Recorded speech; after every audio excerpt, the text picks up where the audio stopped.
Hola, esto es NTV Info. Mi nombre es Carlos Bedoya y hoy vamos a analizar la guerra comercial que acaba de iniciar Estados Unidos, siendo su principal objetivo China. Asimismo, abordaremos otros aspectos de la ofensiva expansionista del presidente norteamericano Donald Trump. Para entender este complejo panorama, nos acompaña la economista peruana Ariela Ruiz Caro, atenta observadora del comercio, la economía y la política global. Empezamos.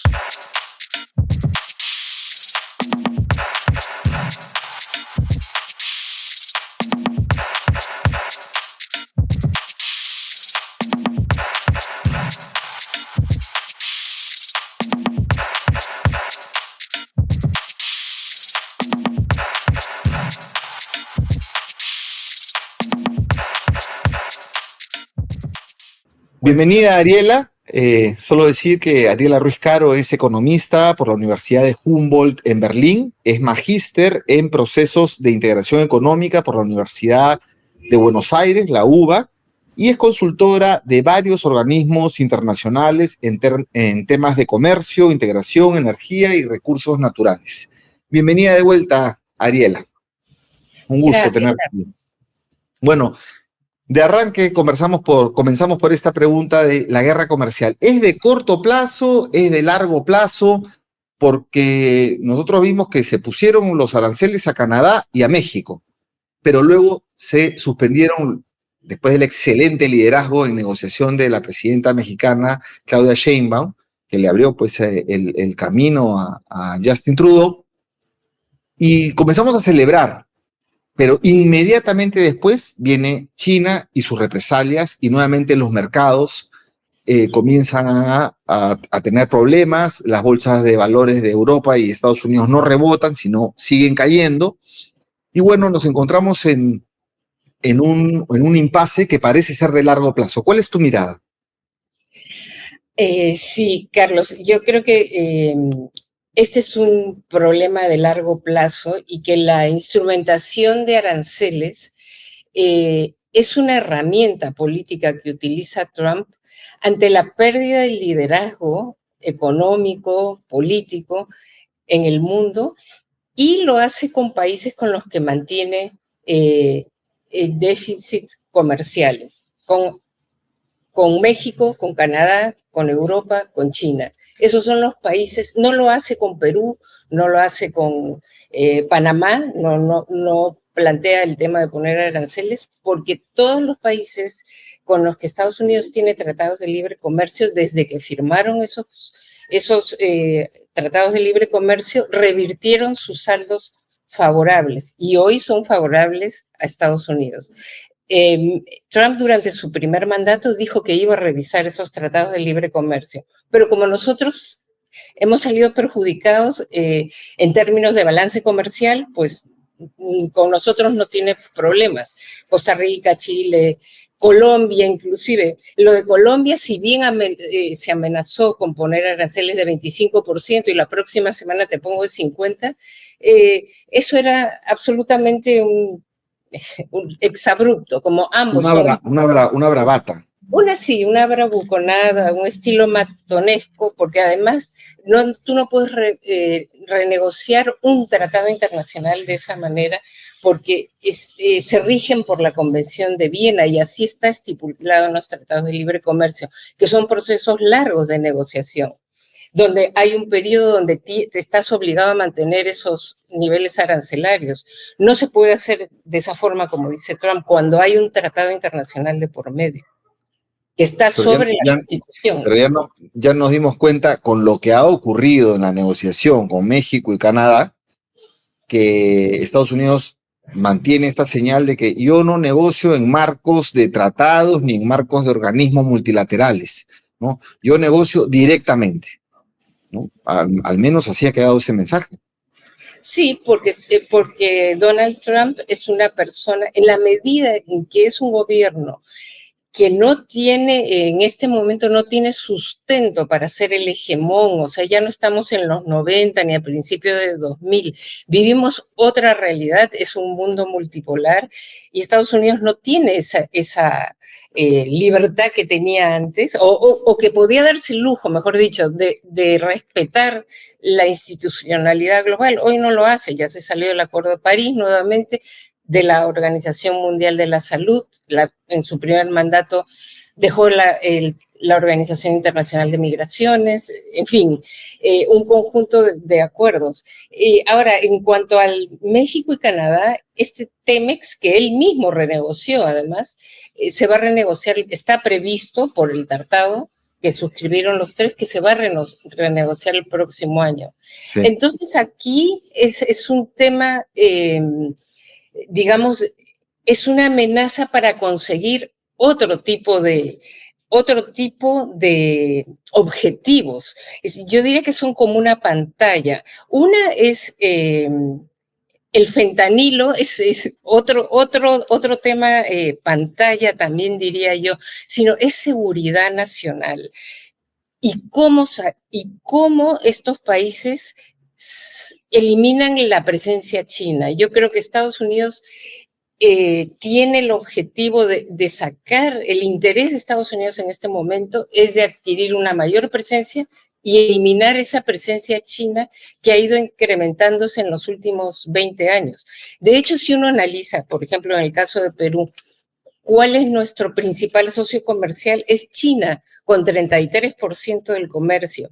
De nuestras exportaciones se dirigen a China y 14% a Estados Unidos. Mira esa diferencia, 11% a la Unión Europea, pero China tiene 33% y este mismo esquema se repite en toda la región, salvo Argentina, que tiene a su principal socio comercial es Brasil, luego sigue China. Pero China es el mayor socio, es el mayor inversor también, la mayor fuente de créditos. Entonces, este es el problema para Estados Unidos. Antes, en el primer gobierno de Trump, esta presencia en Estados Unidos, en América Latina, no le dio mucha importancia. De hecho, fue el primer presidente norteamericano o estadounidense que no participó en una cumbre de las Américas, que precisamente fue realizada en Lima. Pero sí planteó en 2019 la iniciativa América Crece. ¿Y qué era la iniciativa América Crece? Un símil de la Franja y la Ruta de la Seda, de la BRI por sus siglas en inglés.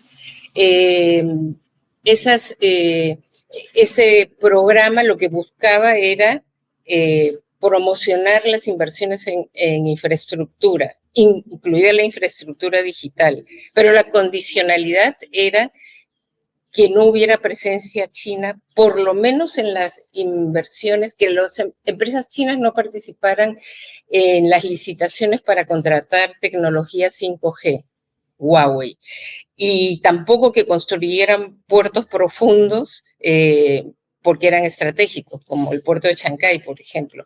Pero China ha ido aumentando su presencia y ha llegado Trump después de que Biden, esa iniciativa no terminó en nada porque no tenían los recursos.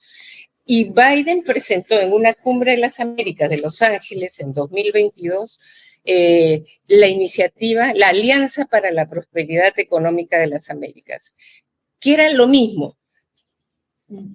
Vamos a invertir, nosotros somos socios confiables, pero China no. Es lo mismo, con otro nombre, pero tampoco tuvo ningún resultado. Entonces llega Trump con un Marco Rubio y un Mauricio Claver Carone como un importante asesor, diciendo, no, acá vamos a entrar con el pie en alto, con todo. China tiene que desaparecer de la escena y bueno, el primero ha sido Panamá, ¿no? Que ha aceptado no renovar el memorándum de entendimiento de la Franja y la Ruta de la Seda con China.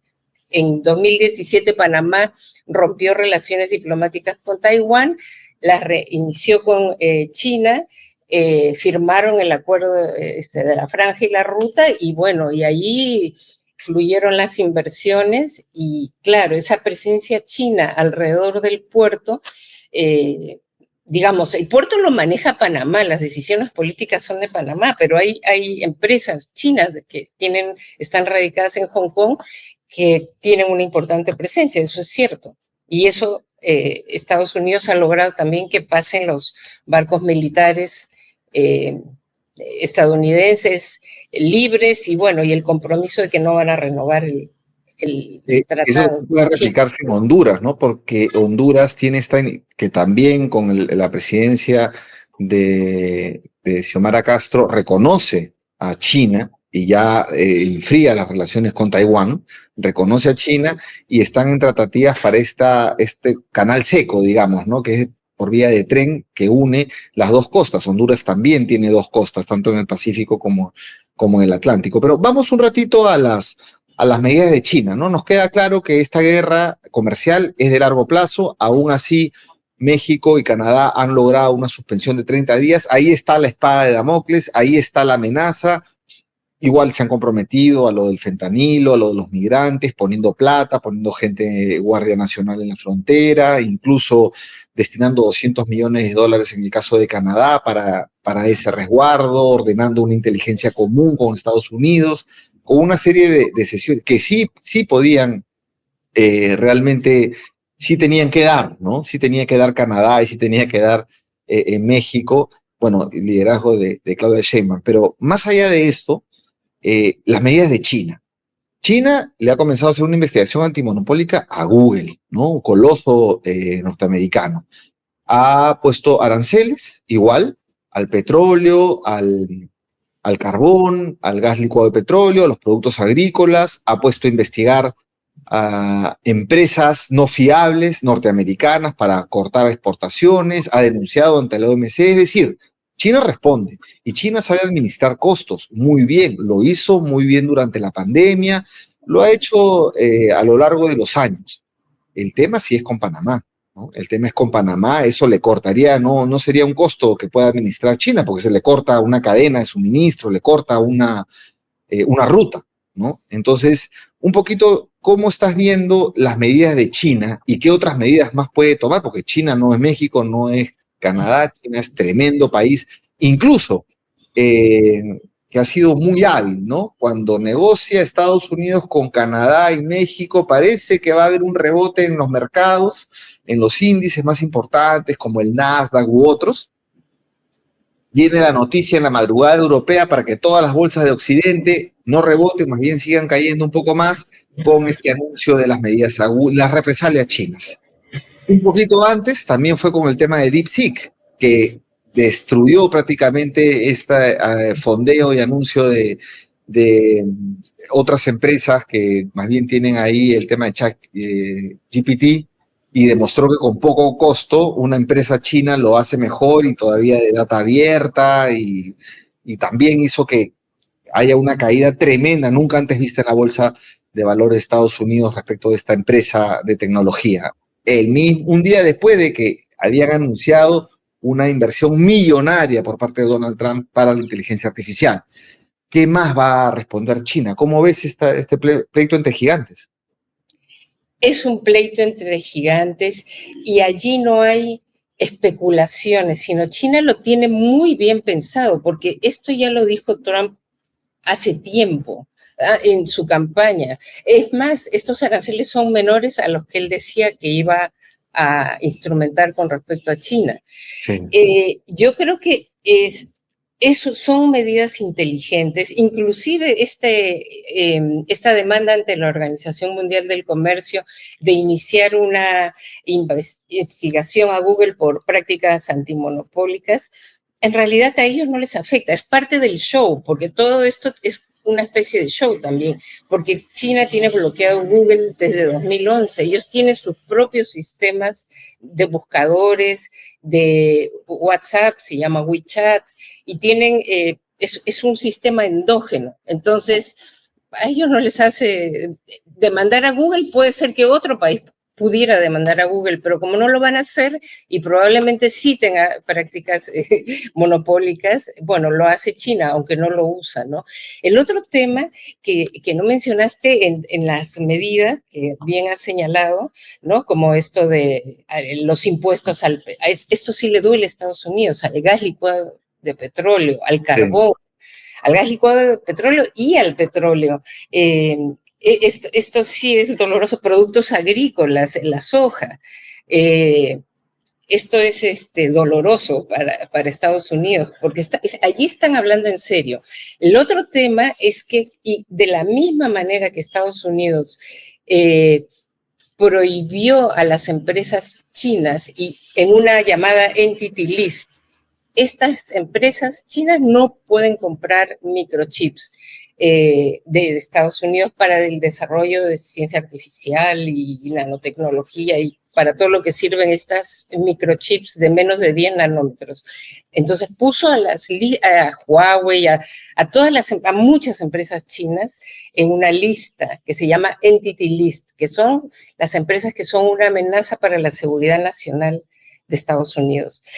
Pero además, y esto no lo hace China, porque China es como juega fuerte, pero no hace mucho alarde. Cuando cuando Estados Unidos puso a las empresas chinas en la Entity List, le pidió a toda Europa que hiciera lo mismo, a los socios en la Five Intelligence Unit, creo que se llaman Australia, Japón, Nueva Zelanda, Estados Unidos, Japón, de que hicieran lo mismo, ¿no? Y efectivamente logró que Holanda, por ejemplo, produce máquinas que producen chips, tampoco podían vender. Entonces, vemos cómo ahora una de las medidas de retaliación de China es haber puesto controles a la exportación de tungsteno, de todo ese material que ellos tienen, que a Estados Unidos le interesa justamente para desarrollar inteligencia artificial.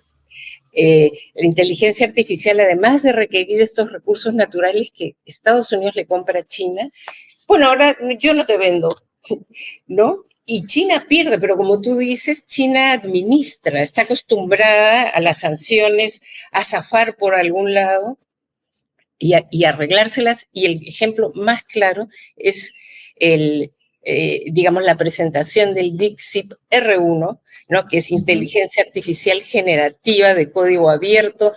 O sea, no hay nadie que haya podido decir que esto es una copia, se pueden, al ser de código abierto, cualquier programador informático puede ir reformándolas, cosa que lo de OpenAI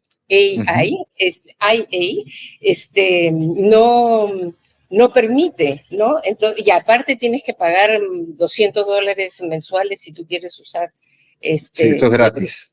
Claro, esto es gratis. Entonces, es como un gran triunfo y además presentado, como tú dices, a los 7 días de que Donald Trump presentó un súper proyecto de $500 millones y toda esta, digamos, intención de negar el cambio climático y drill, baby drill, explota petróleo, todo lo que haya que sacar, porque los centros de datos de la inteligencia artificial consumen mucha energía y mucha agua. Ese es un problema. Y justamente DeepSeek tiene menos consumo de energía también en los centros de datos. Yo no soy experta, no sé por qué, pero esto lo dicen los expertos, ¿no? Entonces, son medidas efectivas, allí no hay mucho que negociar. Y yo creo que tú me pones, yo te pongo. Así como como se vivió desde el primer mandato de Trump, desde 2018. Las medidas se aplicaron, negociaron en algunos casos, pero los aranceles continuaron y Biden los mantuvo también. Entonces, cuando se graba este programa, Trump ha anunciado que en las próximas 48 horas se va a reunir con Xi Jinping para ver si hay algún acuerdo, ¿no? Parece que van a negociar. Vamos a ver ahí qué tan fuertes son las medidas chinas. El tema del tungsteno es un tema central, pero Tú decías hace un rato que esto puede ser toda una puesta en escena, o sea, como para distraer, el tema de los aranceles es bastante efectivo para eso, pero porque son unas medidas muy concretas, pero que detrás hay toda una agenda de Estados Unidos, porque mientras todos estamos discutiendo de la guerra de aranceles, de pronto Estados Unidos suelta algunas cositas, ¿no? Uno, fondo soberano para competir con todos los fondos de inversión del mundo, no solamente en el tema económico, lo señalan, todavía no se conocen detalles, pero dice para influencia política también, ¿no? Entonces, este fondo, se han desatado las alertas en Arabia Saudita por el tema del petróleo y otros impactos más. Cuando Arabia Saudita más bien está pensando que ya en la región donde está Estados Unidos no es ya un actor tan relevante y está cambiando ahí por lo menos reorientando su política exterior. También está hablando Estados Unidos, bueno, del canal de Panamá, esto es clarísimo, ahí sí no hay mucho que controlar, ¿no? El canal de Panamá lo cortan y no permite que China pase por ahí, y entonces eso sí es un problema para China, me imagino que por ahí va a venir alguna negociación. Está también el tema de, bueno, se perdió la guerra, Ucrania perdió la guerra, pero yo me quedo con algunas tierras para justificar todo el apoyo que he dado, ¿no? Estados Unidos, incluso Donald Trump señala, Europa debió dar más plata y no ha dado, debió igualarnos en ayuda a Ucrania, porque están cerquísima, nosotros no estamos tan cerca. Entonces, bueno, ahora viene la hora de cobrar, ya que Ucrania pierde, entonces ahora todo el mundo, él también quiere su parte, y están hablando de las tierras raras. Ahora, este fondo autónomo o soberano que hemos señalado hace un ratito, yo no sé, tiene que ver con te pregunto si tiene que ver también con el corte de USAID, con, digamos, casi la eliminación de USAID, que Elon Musk dice que es una lata de gusanos que hay que botar toda, ¿no? Y ahora incluso lo que me parece algo rarísimo, ¿no? O por lo menos no tan imaginable, que muchos, digamos, analistas ahora se ponen a hablar incluso Estados Unidos, de que se tiene que cerrar la USAID porque casi que era una organización criminal usada para destabilizar gobiernos, usada, bueno, en fin, ¿no? Se ponen todas estas cosas que parece mentira que salga de ahí mismo. También, bueno, están otras pretensiones que ha señalado Estados Unidos y que quieren un poco alterar, ¿no? Este mundo multipolar que ya se ha dado. Tú decías, Estados Unidos ya no tiene el poder de antes, no tiene el poder de antes porque ahora hay otras potencias que han ganado poder. Por eso no tiene el poder de antes, pero tiene bastante poder todavía para administrar esta transición a un mundo multipolar. Entonces, ¿cómo ves esta contraofensiva norteamericana, también de largo aliento como la guerra comercial, y a dónde puede derivar? Sí, es de largo aliento porque hay un tema que es, hay un proceso de desdolarización en el mundo. Esto no es menor, de esto no se habla. Estamos con el tema de los aranceles, del canal de Panamá, etcétera, etcétera, pero hay un problema económico interno de Estados Unidos. No solo son sus déficits sociales, es el país desarrollado de la OCDE con los menores niveles de cobertura de salud, educación, con mayores niveles de drogadicción, de accidentes por el uso de armas, que es legal. Entonces, yo la veo como una sociedad que es reflejo de esa crisis económica, cultural, de alguna forma también, o política por la que está atravesando. En lo económico, si antes, por ejemplo, crecientemente los países utilizan monedas locales para realizar su comercio, por ejemplo, entre Rusia y China, entre China e Irán, entre la India y Rusia, y no es cuestión menor. Por otro lado, antes el dólar era, por ejemplo, a principios de este milenio, el dólar era importantísimo en las reservas internacionales de los bancos centrales. En promedio, en el mundo, los bancos centrales tenían 72% de sus reservas en dólares o en títulos de la deuda de Estados Unidos. Ahora, en 2024 ha bajado a 58%. Eso no es menor. Estados Unidos ha disminuido su participación en su participación en la economía mundial. La tajada es de menos de 30% y su participación en el comercio mundial es de 10%. Entonces, todo esto, además, tiene un déficit fiscal que en el gobierno de Biden ha tenido un promedio de 7,5% y un nivel de endeudamiento que es salvaje, se ha incrementado en 50% desde 2020. Entonces, ¿qué hacen? O sea, el dólar uno lo ve como una moneda fuerte, pero detrás de esa apariencia de fortaleza, los países que tienen títulos de la deuda que emite el Tesoro norteamericano se están desprendiendo de ellos. Japón, que es el que mayor títulos de deuda tiene, se está desprendiendo, y lo mismo China, India, etcétera, y están comprando oro, y por eso el oro está en esos niveles en los que está, nunca antes vistos.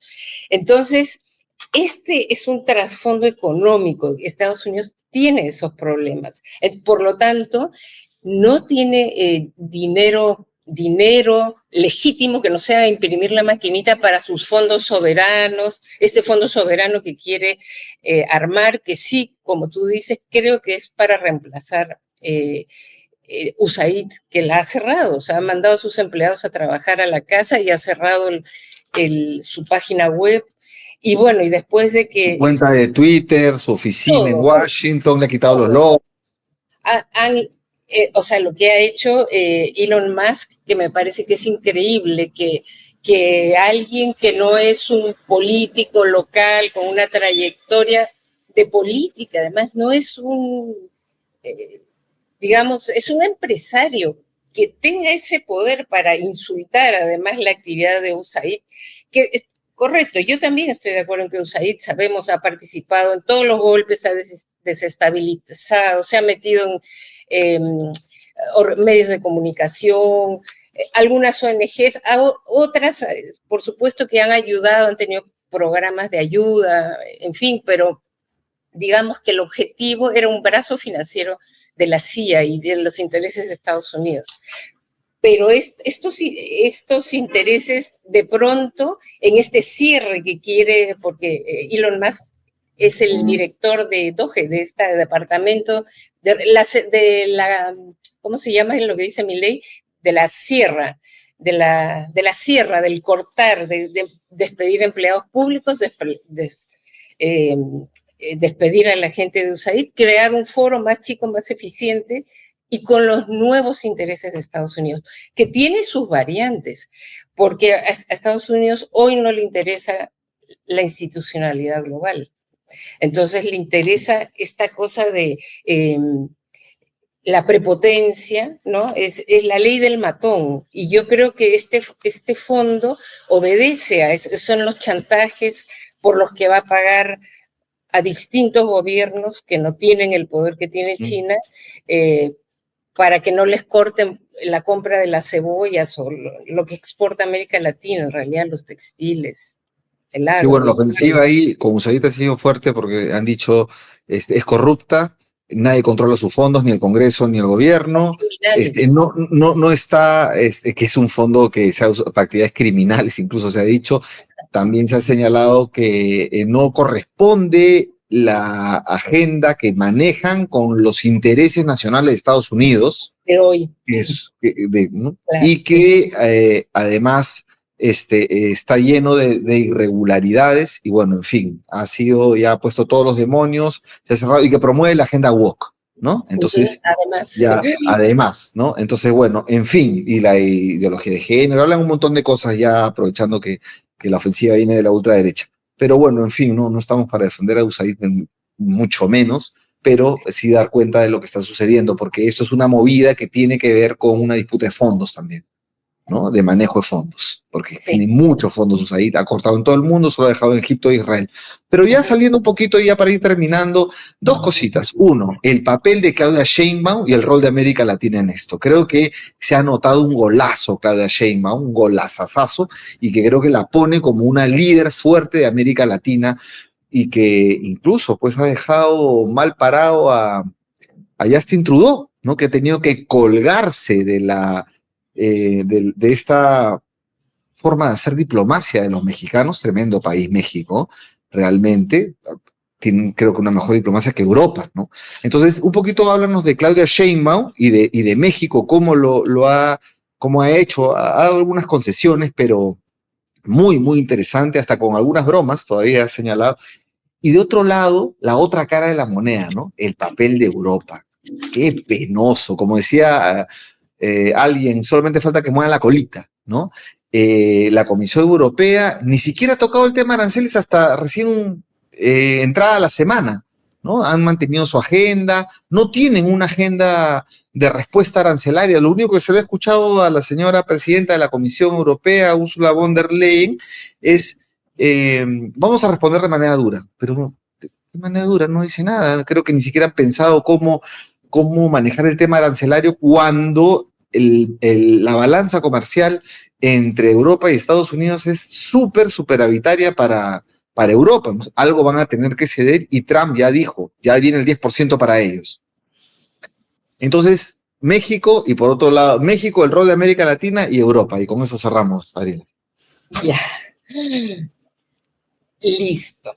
Mira, sí, Claudia Sheinbaum ha sido muy inteligente en su negociación con Estados Unidos y lo ha sido desde antes de que Trump asumiera.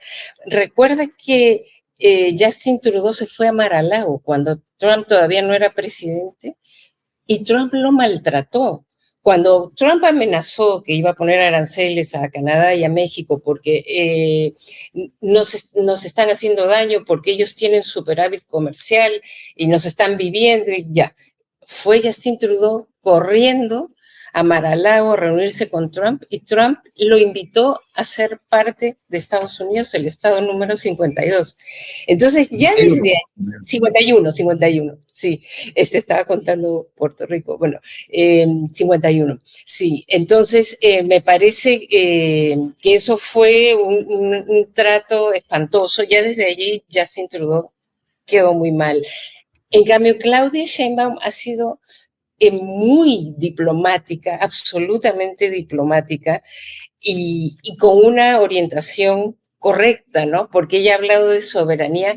La soberanía no se negocia y vamos a hablar sobre la base del respeto y de la cooperación. Pero, ¿qué más inteligente que eso se puede decir? ¿No? Entonces, y todavía ella decía en sus mañaneras, no creemos que vayan a imponer estos aranceles. Y yo la verdad, personalmente, pero nadie tiene una bola de cristal, yo creo que no los van a imponer porque esto es un boomerang para la economía norteamericana. Están tan intrincadas, ¿no? 80% del comercio de México va a Estados Unidos y un 70% de Canadá va a Estados Unidos. Entonces, para ellos es un golpe tremendo. Ellos no son China, donde sí dependen en un 15%, pero no en 80%. ¿No? Y ese comercio es que los productos van y vienen, cruzan la frontera 1000 veces hasta que se termina el producto, ¿no? Entonces, yo creo que sería una locura para Estados Unidos, creo que sería muy negativo en términos económicos y que se impongan ese nivel de aranceles generalizado de esa manera. Ahora, ¿qué es lo que va a negociar Trump con esta amenaza? Yo creo que permitir que bases militares, no te olvides que él ha considerado que los cárteles del narcotráfico sean considerados organizaciones terroristas. Entonces, va más por allí. Esta cuestión son ambiciones territoriales de control de recursos naturales. Va más por allí. El Golfo de México. El Golfo de México, ¿no? El cambio de nombre ya es una como toma de posesión. Quiero Groenlandia, me compras Groenlandia, ¿no? Y entonces, pasando a Europa, creo que Europa tiene un papel lamentable desde la guerra con Ucrania, desde haberse comprado, haber renunciado a utilizar ese gasoducto Nord Stream 2, habérselo dejado dinamitar, sobre todo Alemania, ¿no? Que era la gran privilegiada desde los tiempos de la Guerra Fría. Había un gasoducto que se llamaba Amistad. Iba el gas de Rusia a Alemania y de ahí se repartía a Europa. Siempre han contado con la energía rusa barata y eso es lo que permitió que la recuperación de Alemania haya sido tan fuerte, tan rápida, tan sostenida. Y prueba de ello es que Alemania está en una crisis económica tremenda. Sí, fuerte. Europa también.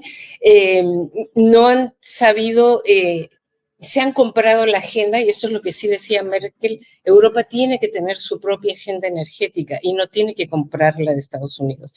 Y ahora finalmente Europa se convierte en importador de gas licuado de petróleo de Estados Unidos. Sí. Es mucho más caro, contaminante, se transporta a través del océano, ensucian los mares, pero como a Trump no le importa el cambio climático porque dice que eso no existe, y Europa, que es la que fomenta la energía verde, o sea, se compra digamos, ese discurso, eso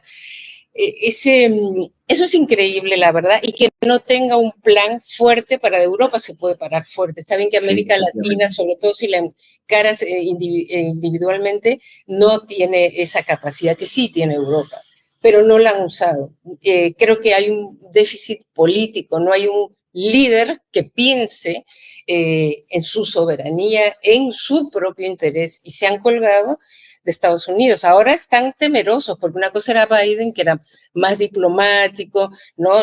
Este señor es, pues no se sabe, para mí es como un mono con revólver, y la verdad es lo que yo pienso. Y para América Latina me parece que es increíble que, sobre todo con lo de Panamá, la CELAC no haya salido, no por Petro, lo de Petro fue una forma poética, si quieres, de enfrentarse a Trump. Yo no estoy de acuerdo con esas formas, por eso admiro y respeto mucho la forma en que lo hizo Claudia Sheinbaum, con la mayor educación y diplomacia, pero firme, que eso es lo importante. Efectivamente. Con firmeza. Lo de Petro fue como muy, muy romántico, muy poético y ¡pum! Trump le cayó duro, pero sí, tenía razón en lo que planteaba, pero creo que no es como que firme, pero te tiende la mano, ¿no? Incluso ella podría ser una mediadora muy interesante para lo del Canal de Panamá, porque Trump dice bien claro, han violado el tratado y lo corrigen o los invado de frente, ¿no? Así ha señalado, o lo tomamos.